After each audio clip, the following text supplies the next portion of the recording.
4 বছর পর ভারতের মাটিতে পা রাখলেন রুশ প্রেসিডেন্ট ভ্লাদিমির পুতিন। দিল্লি বিমানবন্দরে রুশ প্রেসিডেন্ট ভ্লাদিমির পুতিনকে স্বাগত জানান দেশটির প্রধানমন্ত্রী নরেন্দ্র মোদী। এ সময় ভারতীয় সংস্কৃতি তুলে ধরতে নৃত্য পরিবেশন করা হয়। পুতিন মোদী একই গাড়িতে বিমানবন্দর ত্যাগ করেন। সফরে পুতিনের সঙ্গে রয়েছেন রুশ প্রতিরক্ষা মন্ত্রী আন্দ্রেই বেলাউসভ এবং শীর্ষ ব্যবসায়ী প্রতিনিধি দল। আইসিসির গ্রেফতারি পরোয়ানা মাথায় নিয়ে ভারতে গেলেন রুশ প্রেসিডেন্ট।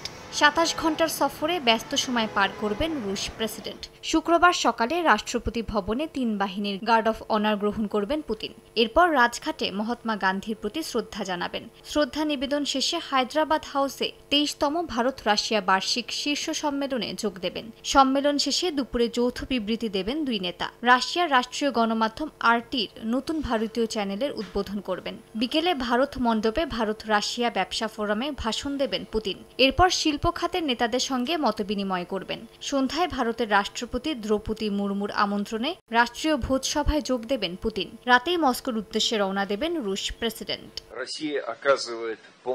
এর আগে রুশ প্রতিরক্ষা মন্ত্রী আন্দ্রেই বেলাউসভ ও ভারতের প্রতিরক্ষা মন্ত্রী রাজনাথ সিং এর সঙ্গে বৈঠকে চলমান প্রতিরক্ষা সহযোগিতা পর্যালোচনা এবং নতুন অংশীদারিত্বের সম্ভাবনা নিয়ে আলোচনা করা হয়। দ্রুত S-400 ক্ষেপণাস্ত্রের বাকি ইউনিটের সরবরাহ সহ যৌথ মহড়া বিষয়ে আলোচনা করেন দুই দেশের কূটনীতিকরা।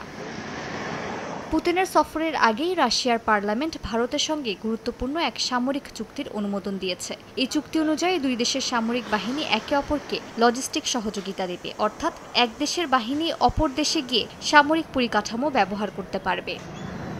মালিহা সুহরওয়ার্দী, সময় সংবাদ।